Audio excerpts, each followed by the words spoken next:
Alright, so I was driving to work today and I was going around a corner and I heard it sounded like a big rock flying and hitting underneath my vehicle. I didn't really think much of it until I was pretty close to work when it happened. I left work to go get some lunch and I was going around a turn the opposite direction. So on the way to work was a right hand turn. On the way to get some lunch it was a left hand turn and it was at decent speed.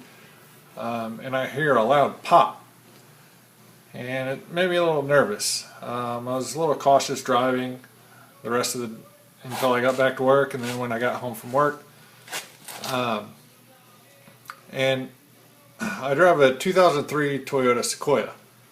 Um, a couple years ago, I took it in for some warranty work or some recall work, and they told me that my lower control arm bushings were starting to tear a little bit. I've been putting it off, putting it off. I ordered the parts I needed. I just haven't had a chance to do it. So I was planning to do that tonight, and I get my truck jacked up, front wheels off, ready to get started, and here's what I see. So here's what I see. I pull this is the passenger side. I pull the wheel off, and I'm just getting ready to start unbolting stuff. I'm spraying some WD-40 on the bolts and whatnot that I know I'm going to need to do for the lower control arms. And I see this sway bar link, and it's just completely, there should be a stud that goes up through the top of this hole in the sway bar. Here's a sway bar, it goes all the way over this way, and it's broken. So I'm thinking that probably what happened is it's very stiff and very, yeah, I'm not pulling that off there. But I'm thinking probably what happened is on the way to the work this morning, this part broke off the top, took off this way under the vehicle and bounced around, and that's what I heard on the way to work. This probably was still under the sway bar, had some pressure on it, and then on my way to lunch I made a left-hand turn, and this just had enough stress to pop out, and that's probably the noise I heard, or it may have hit here. I don't really know, but that's a definite issue. So I've got replacement sway bar links. This Sequoia has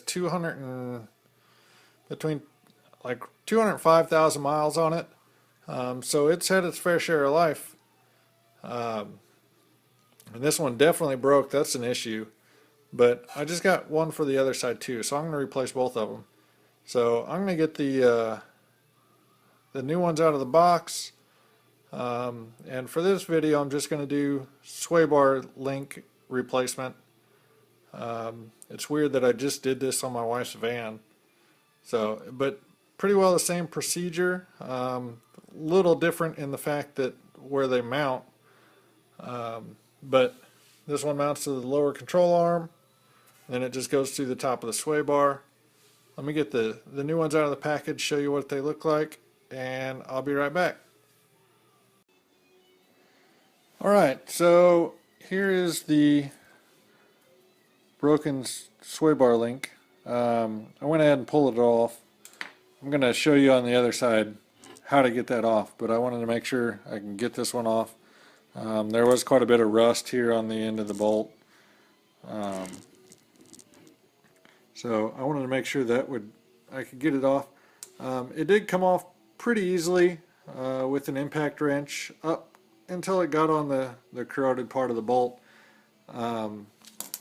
Just like on my last video, these, see if I can get this in here. You can see the little Allen head in there. I assume this is a factory part, OEM Toyota part, and basically just a hex head will fit in there, and then you just get a wrench over it and remove the bolt. It came off pretty easy. Once you get the tension off of it, it came off pretty easy.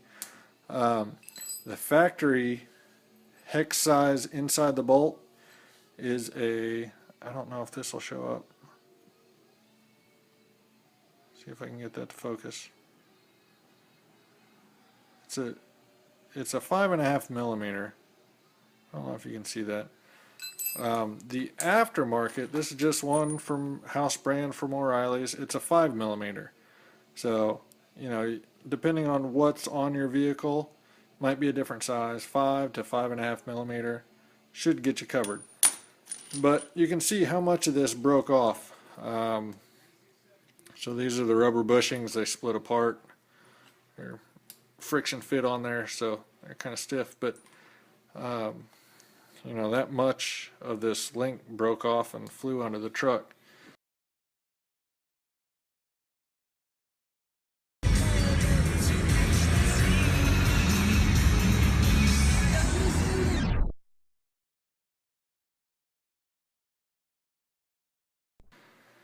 So I'm going to get this apart. The aftermarket does come with a washer that will go. The factory nut is made with a washer attached to it. It's kind of press fit on there.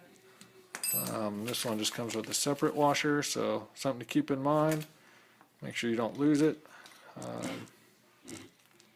Just fit on there. So let me get this mocked up and I'll be back.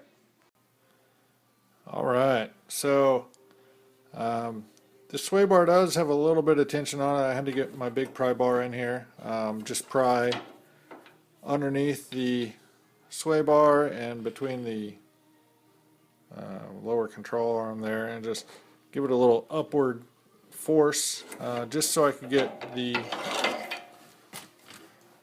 bottom bolt in the lower control arm. I decided to use the factory nut that has the made-in washer. Let me pull this off of here so you can see it. Having that extra washer, it's just one of those things that it's one more thing to keep track of. This one, there, I dropped it halfway under the truck.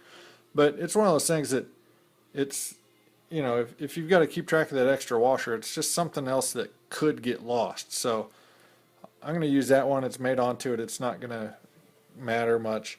This top one, it's got the thread locker on there, and then this big heavy washer that goes over the top of that rubber bushing.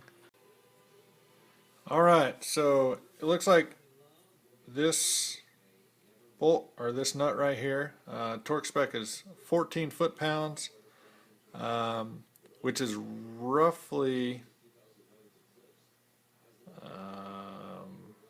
I'm bad at math, 14 times 12 will give you inch-pounds. The lowest my torque wrench goes down to is 20 foot-pounds. So I'm just going to kind of go by my forearm torque, my feel-good torque, on getting that one tight. The bottom bolt down here is 51 foot-pounds. Okay, so 14 foot-pounds. How that's calculated is distance from the bolt out 1 foot and how many pounds of tightening force you need to apply to that. I've got a long ratchet here. It's right about 11 inches long, so that's close enough to a foot for me. So I'm just going to ballpark on how much force I think about 14 pounds is, and I'm going to call it good. Right here you'll see the bushing is squished pretty good on the back side. The front side's a little thicker. As you lower the vehicle down where the suspension is supporting the weight of the vehicle, these will even out and adjust a little bit. The bushings are designed to move with this sway bar. Alright guys, I got this job finished up. Unfortunately I failed to get any video of doing the other side replacement start to finish. I had hoped to do that, but I started the lower control arm replacement that same night and it turned into a 3-night job. I will have a video coming out on that pretty soon, but if you have any questions or comments about the sway bar link replacement, be sure to post them down below, and please subscribe, and thanks for watching.